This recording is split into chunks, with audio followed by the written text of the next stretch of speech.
Good evening everyone. देखिए, आज हम जीएसटी के टॉपिक के ऊपर डिस्कस करेंगे, ठीक है ना। एक ट्रांजेक्शन है कि purchases goods from Amit ₹10,000, 18% GST है। और ये जो ट्रांजेक्शन है वो इंट्रा स्टेट ट्रांजेक्शन है। Intra state transaction with in state, same state के अंदर है, ठीक है ना। तो हम अमित से परचेज किए तो एंट्री होगा, परचेजेस अकाउंट को डेबिट करेंगे। ये आपका एक्सपेंस है, ऑल एक्सपेंस आर डेबिटेड, इसको डेबिट कर देंगे। और इसके साथ हम जीएसटी का भी पेमेंट कर रहे हैं, ₹900 सीजीएसटी और एसजीएसटी, ठीक है ना। सेम स्टेट में है तो यहाँ पर सीजीएसटी और एसजीएसटी का यूज होता है, ठीक है। और अमीर को उतना से क्रेडिट कर देंगे, ये एक एंट्री हो जाएगा। सेकेंड एंट्री क्या होगा, जब हम परचेस करके लाए तो सेकेंड ट्रांजेक्शन है sold goods to Sohan ₹12,000, 18% GST लग रहा है। हम जिसको सेल कर रहे हैं उससे हम टैक्स कलेक्ट कर रहे हैं।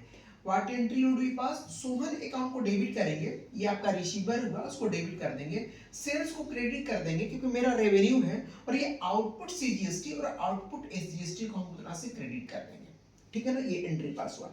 इसमें सबसे इंपॉर्टेंट टॉपिक क्या है कि जब हम परचेस किए, अब परचेस करते समय जो जीएसटी का हमने पेमेंट किया, इनपुट सीजीएसटी और इनपुट एसजीएसटी, ये मेरा क्या हो जाता है, एसेट्स होता है। परचेस करते समय जो हम जीएसटी का पेमेंट करते हैं वो मेरा एसेट का पार्ट होता है। और जब हम सेल करते हैं, सेल करते समय जो भी हम टैक्स कस्टमर से कलेक्ट करते हैं वो मेरा लायबिलिटी का पार्ट होता है। ये बहुत ही इंपॉर्टेंट है, ठीक है ना। तो परचेस करते समय हमने टैक्स का पेमेंट किया, इनपुट मेरा एसेट है। सेल करते समय हमने कस्टमर से कलेक्ट किया, वो मेरा लायबिलिटी है।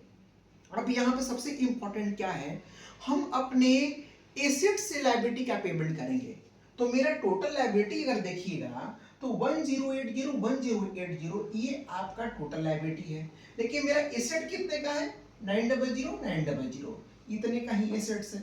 तो कॉन्सेप्ट है कि जब भी मेरा लायबिलिटीज डिक्रीज करता है तो डेबिट होता है और इंक्रीज करता है तो क्रेडिट हो रहा है। तो पे कर रहे हैं हम लायबिलिटी का, देखिएगा यहाँ पर मेरा लायबिलिटी डेबिट हो गया। और एसेट्स का कॉन्सेप्ट है कि एसेट्स जब इंक्रीज करता है तो डेबिट होता है और डिक्रीज होता है तो क्रेडिट होता है। तो यहाँ पर मेरा एसेट डिक्रीज कर गया। हम इसको एडजस्ट करने के बाद भी 360 बैलेंस बच जा रहा है। मेरे पास उतना पैसा नहीं था जिससे हम अपने लायबिलिटी का पेमेंट कर पाए, तो 360 और पेमेंट करना पड़ेगा, इसलिए हम उसको बैंक से पेमेंट किए।